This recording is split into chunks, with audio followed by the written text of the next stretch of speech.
I'm Chris Rossetti. I'm here with District 9 basketball chairman Dave Osborne, the athletic director at Brookville High School. Our annual discussion of how District 9 came away with its basketball brackets. And this year, maybe a slight bit more intrigue. Controversy would be another word for it, possibly. But we'll go with the word intrigue, guys. And we'll get into that here in a bit. We're going to get out of the way the fact that there really isn't a whole lot to discuss in the upper classifications from the 4A brackets. It's just a 2-team bracket. The 5-team bracket's a 2-team bracket. The 3A boys, it's a 2-team bracket. And in most cases, there was some head-to-head, or at least enough there that it really doesn't, and it really doesn't matter, because you're just really talking Jersey color. You're not talking any home court advantage or anything like that. So, folks, if we're not discussing that, that's why we're not discussing that, because there's really nothing there to discuss. But in some of the other ones, there is a little bit to discuss. And let's start with the 1A girls bracket, where the seeds are Du Bois Central Catholic is number 1, Otto Eldred is number 2, Elk County Catholic number 3, CL number 4, Cameron County is 5, Northern Potter is 6, and Austin is 7. Really, I think it's the top one was pretty easy, I would think. The defending champion, Lady Cardinals, they do have 5 losses, but my goodness, those 5 losses are against some of the best teams in Western Pennsylvania, including to Clearfield, Punxsutawney, and Karn City in District 9, also to Indiana and Burrell. So they were probably a real easy one to put in at number 1, weren't they? Yeah, that one we didn't struggle with. They also had a head-to-head win over Elk. So that one slotted in pretty easy. Where it got hard was at 2 and 3. Yeah, and you guys ended up going with Otto Eldred at 2. From a personal standpoint, I might have leaned a little bit towards Elk, because I felt like their schedule was also very difficult. The loss to Du Bois Central Catholic was in overtime. I think they have 3 losses to St. Mary's in there. Punxsutawney. 2 losses to Punxsutawney, who only has 1 loss on the season. So Otto Eldred, on the other hand, they have a big win on their schedule. They have that win down at Tippin Gym in Clarion over Clarion Limestone. They also have a win, and forgive me for not remembering the exact team in New York State, but a really good win over a team from New York State over the Christmas holiday that I think was a real nice win for them. So in that case, what was the differentiating between Elk and Otto? To your point, we didn't feel like Elk had a bad loss all year. Their level of competition was high. And I think what it came down to is, Otto was 18 and 3 with a nice win against CL, 2 hours south, in maybe the same court that you're playing your championship in. So I mean, there was a lot of discussion, and those two were very, very close. But we just felt the 18 and 3 with the nice win over CL was enough to move them to 2. And how much was CL hurt by the loss to Otto? Because obviously they have a couple nice wins on the schedule. They split with Karn City. They have a nice win over Brookville. But how much did that loss to Otto Eldred weigh on them dropping down to the 4th seed? It was significant, especially in their backyard when Otto came, like I said, 2 hours down to play. So there was no doubt that was a big game in this seeding. But we loved the win over Karn City and of course the one they beat Brookville to open the season with. And then 5 and 6 was really difficult, because my goodness, it was difficult for the NTL to even figure out between these 2 teams in their playoff thing. Cameron County and NOPO, they split their season series. They pretty much all the other ancillaries seem to be right there with it. And in the NTL playoffs, it came down to them flipping a coin. And so how did you guys determine that Cameron was 5 and Northern Potter was 6? I'm really intrigued on that discussion. So basically what we looked at is in the last week, they both played Port Allegheny. Even though they both lost, Cameron County played them a lot tougher than NOPO did. And just looking at, the last couple of weeks there, we thought and like you said, there was not much to separate those teams, and that's kind of something that we looked at. Is there any game in that grouping that you're looking forward to seeing possibly down the road? Oh, absolutely. And honestly, if DCC and CL matchup, I think that could be a really nice 1-4 game. And obviously the 2-3, like I said, we split hairs trying to figure out who to put 2 and who to put 3.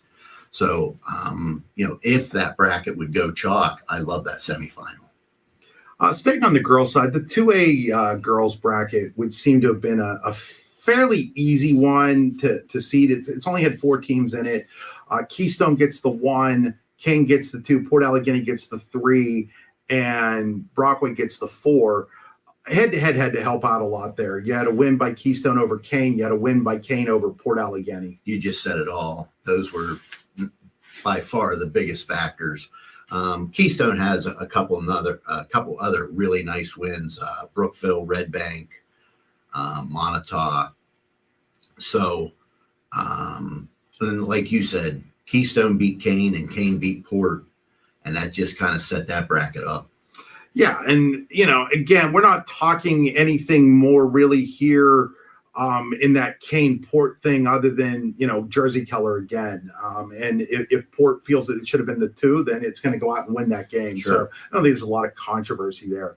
You guys are still working a little bit on that 3A bracket in the girls' side. I know you've got the top 3 seeded, but you're a little bit of a wrinkle been thrown in there with Westinghouse coming out of the City League and information being a little hard to gather on that. So thanks to my friend right here, we found out some things about Westinghouse, and we did get their results, and that came in a little later in the day, but we were still meeting, so we were able to hash it out. Carson City 1, Cranberry 2, Brookville 3, Montauk 4, and Westinghouse 5. And again, that one's a hard one to argue. I guess the only tricky part in a seeding situation is knowing that Brookville is without their best player in Samantha Whitling for the playoffs, that she suffered a hand injury late in the regular season and is unfortunately going to miss the playoffs. Did that play any role in any of the discussion that was going on, or was there just such a difference record-wise between Brookville and Montauk that it didn't matter? Well, I mean, Brookville obviously fell below Carson City and Cranberry with Whitling. Without Whitling, we liked the point differential when Brookville played Montauk the last time. And like you said, the record, about a 5-game separation on that end too. So it was, like I said, Brookville 3, Montauk 4. Do you think that from a personal standpoint, putting aside the fact that it's Brookville, it's the school that you're the athletic director, sure, but do you think from a personal standpoint, if the records had been a lot closer and say like it had been a 1 or 2 point game back when everybody was healthy, that could have swung your thought process on how the seeding would have gone? Hey, there's no doubt. And we're going to get into that more when we talk about the boys, but it makes a difference when teams are getting players healthy. We look at that. We're going to talk about Port Allegany boys, their first week in December compared to what they are now, with all the kids that they got back in their lineup.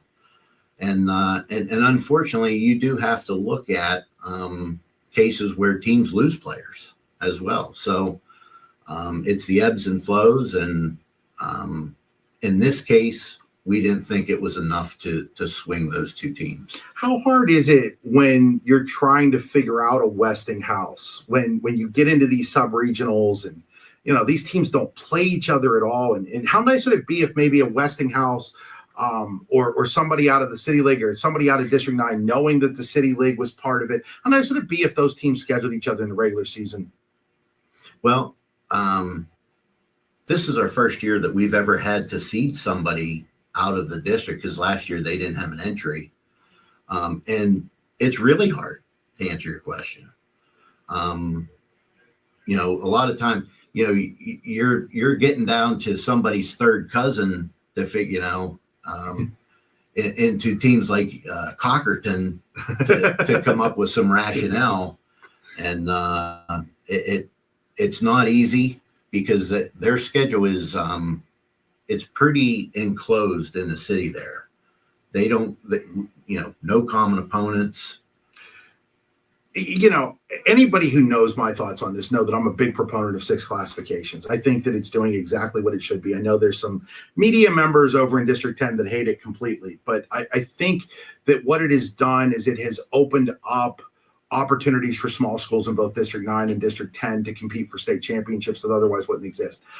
On the flip side, this is one of the problems of it, is you start getting these sub-regionals, and sometimes these sub-regionals really don't make a whole lot of sense. And I understand why they want to say make District 8 go and play District 9 and not make them go play District 7 in the WPI on a sub-regional. But there's really no commonality between District 9 and the Pittsburgh City League or District 10 and the Pittsburgh City League. And it would be nice if the PIAA at some point would look at that and go, maybe it makes more sense to have a sub-regional with 9 and 10 and put 8 with 7. And I know that there'd be a lot of complaints on the WPIL, but sure, at some point, like that geography part of it has to, I think at some point begin to play in. But I don't know what you can do as a local basketball chairman to affect that at all. Well, I agree with you. What 6 classifications has done for us at the state level has been fantastic. To be honest with you, 4 classifications would make a nicer district tournament for just the reasons that you mentioned. The need to have sub-regions and so on. It's really just a math formula, just so people know. Sure. And, that actually makes an interesting question. It's something I've talked about ad nauseum, sometimes with you, sometimes with Rich Rhodes, sometimes with Brian Hagberg. You take a look at the City League, and they play a championship, and they don't care about the classification. And then they just figure out who each classification is. Would there ever be an appetite in District 9, and specifically at, say, the higher levels, of trying a tournament like that? Instead of having a 2-team tournament in AAA boys, maybe take the AAA boys and the Quad A boys and put them together and then say, okay, we're getting 1 team out of each, and the top AAA team out of that goes, the top 4A team out of that goes, and so be it. But only 1 champion is crowned. But I think it would make for a more interesting tournament for the fans. Yeah, we've talked about that before. And again, the challenge is just figuring out who we send to the state bracket. Because at the end of the day, I know it's a district tournament, but we are in the PIAA state tournament starting next week.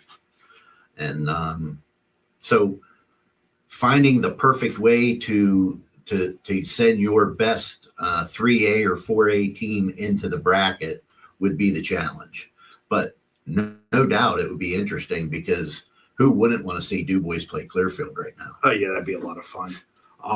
Okay, so we've gotten done with some of the easier brackets here. We're going to flip over to the boys' side. And 1A, you say they're easy. Yeah, I think they were pretty easy. I don't know. I mean, outside of Otto versus Elk, I'm not sure there was a huge amount of controversy on the girls' side there. On the boys' side, not quite the same, at least not in my opinion, and not that my opinion is the only one out there, but it's the only one that counts. No, I'm just kidding. We'll start with 1A boys. You go Elk County Catholic 1, that was really easy. 2 and 3 really intrigued me how you ended up this way. You have Johnsonburg 2 and North Clarion 3. Going in at 4 is Cameron County.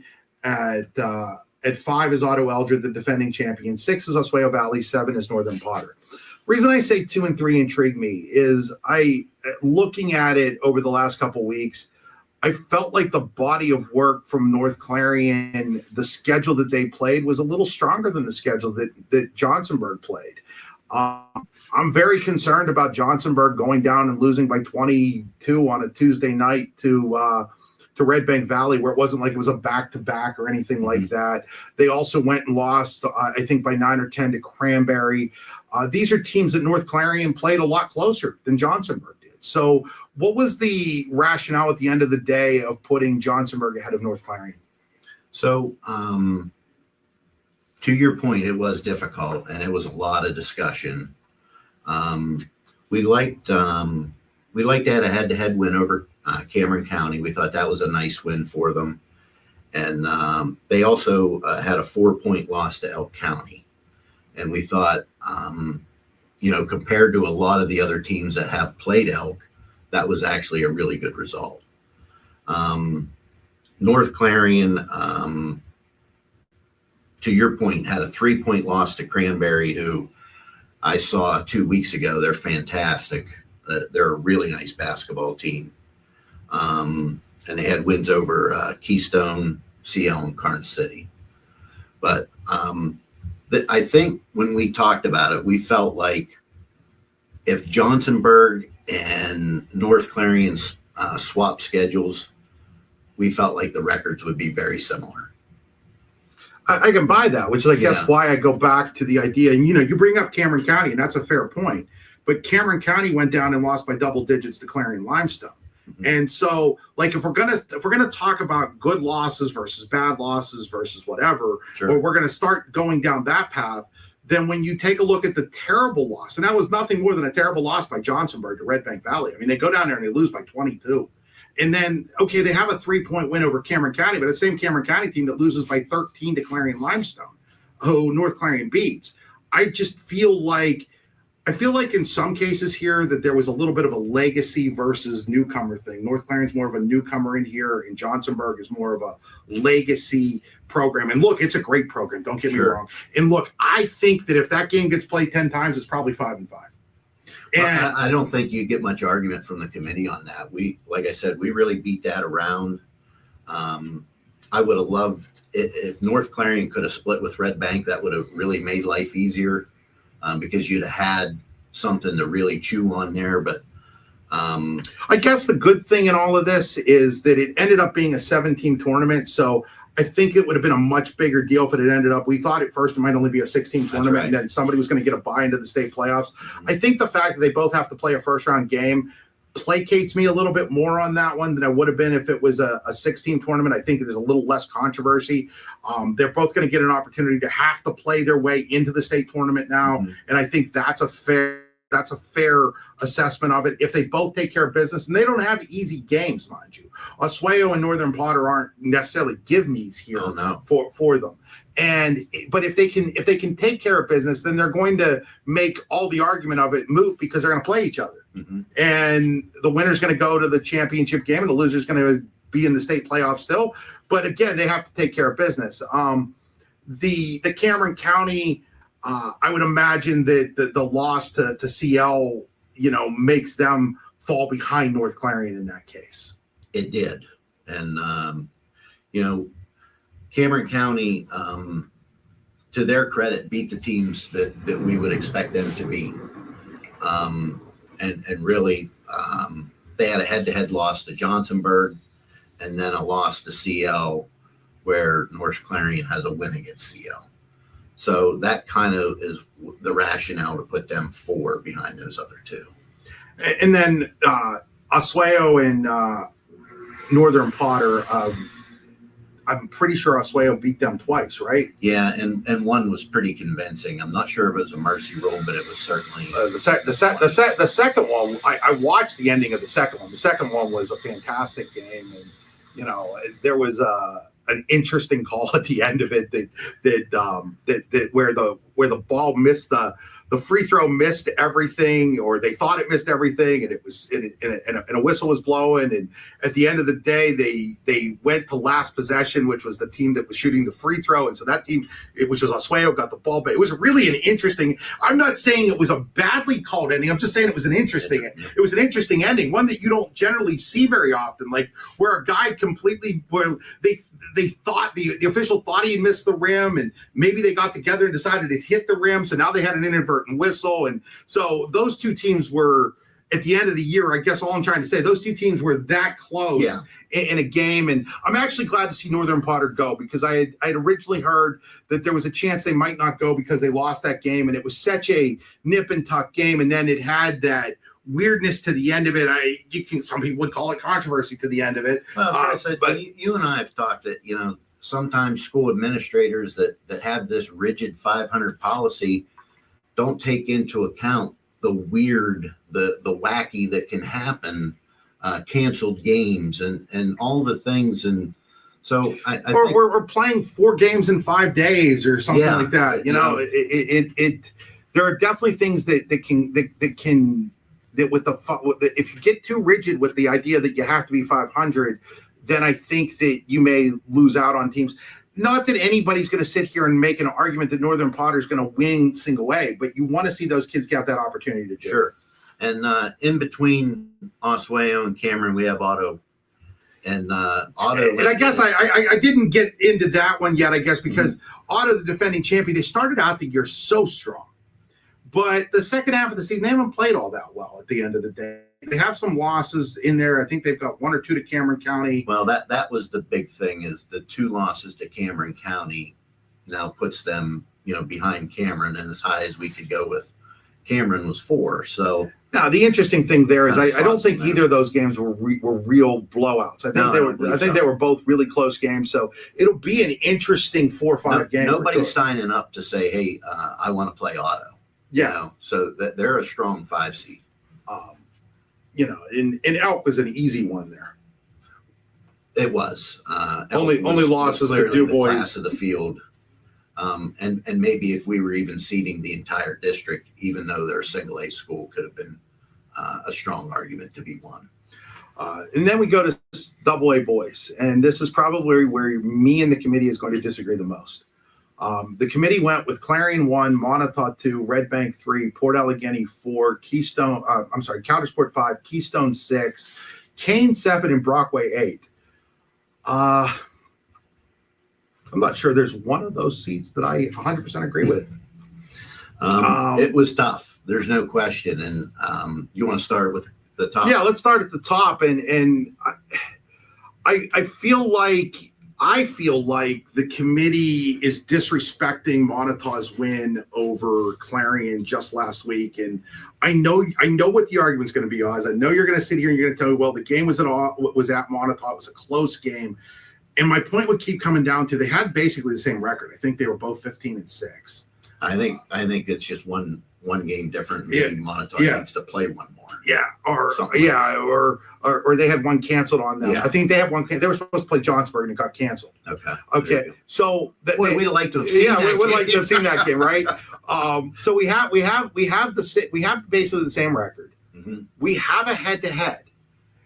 I thought this is what committee seating was supposed to take care of. That when you have teams that are really similar in record and they've played each other and one team beat the other one, that this is why we went to committee seating. We got away from the math formula so that we didn't have a team that beat a team end up seated below a team that it beat. Yeah, and certainly head-to-head is important, and I don't want anyone to think that isn't a major factor. But just looking at the whole body of work, like Clarion is the 1 seed in the KSAC, Montauk is 4. But doesn't some of that have to do with the fact that Montauk's point guard didn't play for the half a season? Absolutely. We look at Montauk certainly differently now than we did the first 2 weeks of December. They have a great player who has energized that team. So it really, and again, I keep using the term splitting hairs, but Montauk had the 2 losses to Brookville, 1 to Keystone. Those were both wins for Clarion. Clarion being the 1 throughout the season in the KSAC, Montauk the 4. We felt was a little stronger than the head-to-head 1 bucket game in Montauk. This is where I think, but I appreciate your we can agree to disagree. Yeah, this is also where I think the committee is making a mistake not taking in what's going on tonight, tomorrow night, even last night in the NTL girls. Clarion and Montauk play again tomorrow night, and it's really going to look dumb if Montauk beats Clarion again tomorrow night. And I understand that you were hesitant to want to seed on Sunday and feel like, well, we might have to start the tournament early, but you honestly could seed on Sunday and not have to play a game till Thursday. I don't necessarily understand the rationale of having these conferences play tournament games and then not have these tournament games count towards anything. The NCAA surely lets its tournament games count. Mhm. So definitely up for discussion about counting the tournaments. That the one downside of doing that too is, if we have the tournament and let's say someone gets mercy ruled tonight, boy, that it's tough to make the tournament and hurt your case moving into into a Sunday seating situation. So there would be pros and cons for sure. I can see some of that to an extent, but then as we continue, we have Red Bank at 3, Port at 4. Port has been really, I know there's a head-to-head, but I almost throw that head-to-head out, and I throw it out because it happened back on December 4th or 5th, and Port Allegany was without half of its team. And Red Bank has not played very well down the stretch. They have a loss to Clarion in there. They have a loss last night to Keystone. And I feel like Port Allegany has, I think, one loss, or no, they've got 2 losses since January 1st. A loss to Eisenhower, who you and I both had an opportunity to see last night. That's a tremendous basketball team out of District 10 and 3A. And then a loss to Bradford, which I didn't necessarily like, mind you. I feel like if they had won that game, it would be an almost no-brainer to put them at 3. But what was the rationale between Red Bank and Port? And did you guys weigh that head-to-head maybe a little too much, or was that not used at all? No, we did use it to some degree. So what do we got here? What was Red Bank is 15-7. Port Allegany do they have 4 losses? 16-6, it looks 16-6. So, it's really tough. And I understand it was the beginning of December, and we certainly like Port better now in February than we did then.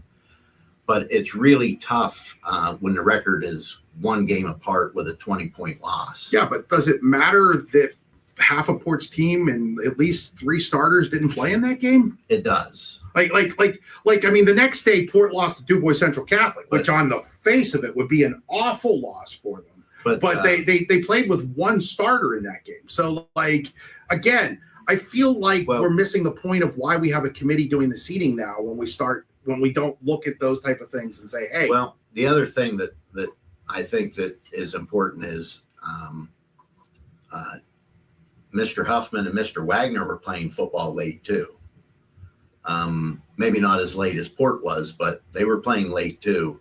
So I don't think they were full throttle the first week of December. But it wasn't just about the football thing, though. They had guys that were sick. Like they were missing guys who were sick, and then they had a kid get injured in that game. I'm pretty sure. Like that's what I'm getting at. If we were just talking about football.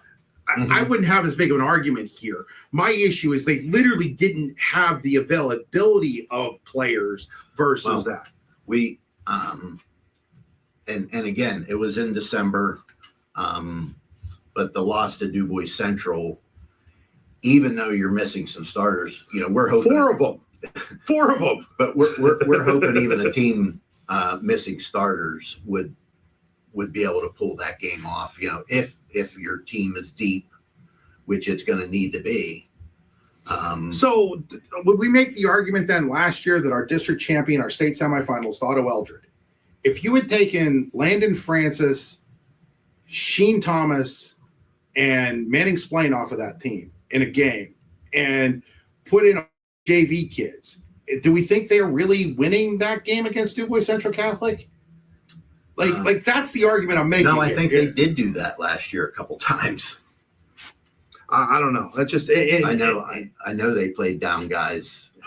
So okay. So if you're gonna say Red Bank's 3, then how is it that Keystone falls all the way down to 6, having just beaten Red Bank last night, and having their point guard in Eli Nellis back, who, in I think the 4 or 5 games he's back, is averaging like 14 points a game.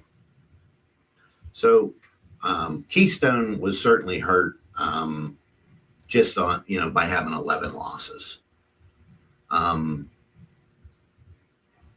I wouldn't want to sign up to play Keystone. I saw them a week ago. They're a nice team. But, really where they got hurt was just 11 losses was what really hurt them in moving down the. Was there any discussion about not wanting to have matchups that we've already seen in this case? Like in this case, the way the bracket turns out, if Coudersport would win tonight over Cameron and Port would beat Otto, we're going to see Coudersport and Port Allegany play for a fourth time in the opening round of the AA playoffs. Keystone and Red Bank have already played twice. We're guaranteed a third matchup there. At some point, do we really need to see matchups 3, 4, 5, 6, 7 times? I would prefer to see teams play for the first time. But that being said, we've got to, our biggest goal is to try to get it right. And unfortunately, like you said, when you're having these postseason tournaments, you're having small classification, small number of teams in classifications. That's one of the downsides. And then just to keep with the theme of my disagreement with this bracket, 7 and 8 really surprised me too, because Kane being 7 and Brockway 8, they play in the same conference. So we've talked all this time about how much stuff in conference matters. We talked about it with Clarion. We've talked about it with Red Bank and Keystone. We talked about it with Port and County. We talked about it with Cameron and Otto. And then Brockway finished with a better conference record than Kane, playing the exact same schedule as Kane in conference play. They're playing in the D9 Central League semifinals. Kane's sitting at home watching those. And yet you guys threw out everything that you've told me up to this point. Everything that we've talked about how all that matters. All of a sudden, at the bottom end of this bracket, it no longer mattered. So we got a split, right, between Kane and Brockway. We just didn't like any other win that Brockway had. Kane had a 2-point loss to St. Mary's. They played out competitively, and again, they're very close. But that's where the committee went. It's just funny how the conference meant all this stuff for all the other stuff until we got to that one. Well, and just like you said, you really loved the Montauk over Clarion head-to-head, but you didn't care at all about the Red Bank over Port head-to-head. I don't. That's what I'm saying. I'm a little confused though, because I'm not seeing the committee here sticking to its guns on what you and I might have disagreed here on. Sure. But you were at least making some rational points about why that was the case. But then I feel like all those points kind of go out the window when we discuss Kane and Brockway. And again, like we love head to head, but it's not the only thing. We love obviously record, but not the only thing. And every situation has a different twist and a different and the one challenge we have is we're not trying to handicap the tournament, we're trying to seed it. And but isn't that technically what seeding should be about, is handicapping the tournament? Because isn't the object to get your best teams into the state playoffs? It is, but it's, when I say handicap, we're not trying to predict who's going to win. We're trying to reward what you did for the season. And sometimes that line gets gray. It does, because again, if we're going to reward what we've done for the season, then Montauk's number 1 and Clarion's number 2 because they beat them. And I think like Keystone is a really good example. If I were handicapping the tournament, sure, there's no way I would put them 6. Look, you had some situations this year that I understand made things a little bit more difficult. Andrew Zapata coming back at midseason for Montauk. Mm-hmm. Eli Nellis coming back late season for Keystone makes things a little bit more difficult. Also makes it more interesting. It does. Yeah. I mean, and we can sit here and we can debate all this. And the great part of this is this isn't like the old NCAA football where only 2 teams go. Right. They are all going to get a chance to make their cases on the court. So I can make whatever case I want in the seating. You guys can make whatever case you want in the seating. Mm-hmm. At the end of the day, it's not in your control or my control. It's in the control of the players. Yeah, and trust me, I don't feel bad if a team that felt like they get slighted sends me a message or gives me a call and says, "Hey, I told you so." As we say when we make our football predictions every year, Rich Rhodes is a master at saying this every year. He's like, "Hey, somebody's got to be they." And by that he means if you want to plaster what I just said, if you're at Johnsonburg and you don't like me and you don't like what I said about you being you should have been 3 instead of 2, and you want to show that video to your kids to motivate them, go right ahead. If you're at Clarion and you're mad that I think you should be 2 and Monitor should be 1, and you want to show your kids the video, show the kids the video. Use it as motivation. Sure. It doesn't bother me at all. All I am is a talking head. I'm looking forward to what I think should be an exciting tournament. I'm really looking forward to that AA tournament, maybe more so than any tournament that I can think of in a long time. I mean, look, Brockway has win over St. Mary's, and they could go into Clarion's gym and beat Clarion. Kane could go down to Monitor and beat Monitor. Keystone could go into Red Bank and beat Red Bank, and County could go into Port and beat Port, and then all of a sudden you're looking at 5 versus 8 and 7 versus 6 in your semifinals. And how often have we ever talked about that in a bracket? So that's what makes this fun. That's absolutely what makes that AA bracket fun. The last thing I want to kind of touch on and is the idea that there are very few games next Friday. I think there's 2 girls games scheduled for next Friday, and that's it. And it just seems to me like Friday would be a big night to play basketball. What was the thought process in scheduling so much earlier in the week and so little late in the week? Well, you know what? I would like to have more games on Friday, but the one thing that I think we had, correct me if I'm wrong, we may have had a semifinal there that we only had 2 teams. Yeah, in 3A, when Carn City lost last night to we lost. We lost the semifinal game there. But the one thing that is nice at the end of the week is to have that day if we lose one to weather. And then hopefully, District 9 fans can come down and see wrestling, and they, wrestling has their Friday and Saturday, and anyone that's interested in catching those can do so. Obviously, we were talking about teams in the tournament. A couple of, I think, surprises if we were all sitting there at the beginning of the season of teams that we didn't end up talking about. The Red Bank Valley girls not being there after winning a couple of district titles here in a row. I think that might have been 4 in a row. Carn City boys not making it. Were you surprised at all as the basketball chairman? Like if I had told you back in November that the Red Bank girls and the Carn City boys, and we wouldn't be talking about them today, would you have been surprised by that? I'm going to throw in CL boys. Yeah, that's enough. In fact, CL boys, I think first time in 20 years. So all 3 of those teams traditionally are, and honestly, in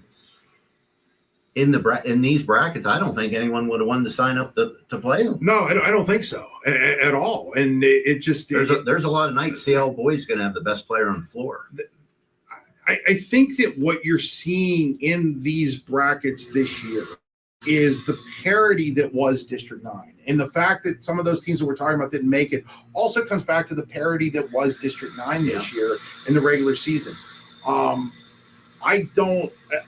be surprised if we have anybody make a long run into the state playoffs, but hey, I've been surprised before. I don't see an auto out there this year that you look at automatically and go, boy, that team could go a long way. Mm-hmm. But that doesn't mean that somebody's not going to come out and do it. I think that the district was better for the first time in a long time. I think the district was better at the higher levels. That your Clearfield girls, your Punxsutawney girls, your Clearfield boys, Du Bois boys are, arguably if we were having one big tournament, those schools would have all had an argument to be the top seed. I got to see Clearfield just a week ago, and they are a really nice basketball team. I'm pulling for them to, hopefully make some noise. But I tell you what, they don't cross their T's and dot their I's, they might not get out of district. Well, that's correct. It's just because they play St. Mary's, and, Right. and both of their teams play St. Mary's. I love both of their teams, their boys and the girls teams. But St. Mary's is going to, on the boys' side, bring a style of basketball that's going to frustrate, that had the potential to frustrate Clearfield. And on the girls' side, I think that's a wide open game. Clearfield went down and lost by 4 to Punxsutawney the other night. St. Mary's has played Punxsy a couple times really close. Those should be really interesting games. Do you guys have any idea yet where those games are going to be at? The Du Bois Punxsy girls are going to play At Brookville. At Brookville. Yeah, we had that. Are we still waiting on the other ones? We are waiting on 4A. We're trying to take that to Du Bois High School.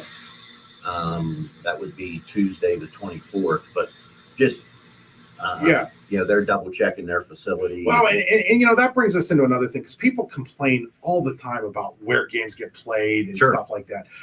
Give people an idea of how hard it is sometimes. That it's not just, you can't just call up Du Bois and say, "Hey, we're playing them." They got to be a willing, but you never know. Hey, they may have a bocce match that night. They may have travel girls volleyball in that night, and so a lot of times it's facility availability, not always the center point on the map. Or the one thing we did get to do this year, Chris, is A through 4A are all going to get a shot into college. So we were really happy about that. We're going to play 6 games on Super Saturday, 1, 2, and 3A. And then Friday night, the 27th, we're going to see the 4A champ. I'm looking forward to it. Oz, I love the back and forth we took here. Just so anybody isn't out there thinking that Oz and I don't agree or are mad at each other, it's just a professional disagreement on Well, where hey, that thing. Chris, you're asking the same questions that the folks at home are going to want to know. And I hope we did our best to try to explain and have the rationale of how we got to where we are. It should be an interesting tournament. Oz, I think you've done a fantastic job so far in your tenure as the basketball chairman with the tournaments. I don't think anybody would have anything that they could say negative about it. And I know here at the YDL Sports Network, we are very thankful that you're willing to even sit down and discuss this. For years, people just always wondered why things happen the way they happen and never knew why they happened. And so I very much appreciate you taking the time to sit down with us and discuss why the seedings are what they are.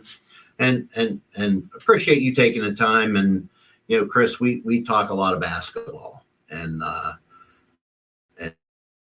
certainly respect your opinion. Is I don't know even more with the advent of video. So often, I'll hear about a close game and then I'll go to their Huddle TV or their NFHS, and most people are on Huddle now, and I'll watch. I mean, you can tell when you're reading our stories, I hope, that we're trying to give you more and more detail of what's going on. And for me, it's given me an opportunity to see a lot of players like the other night.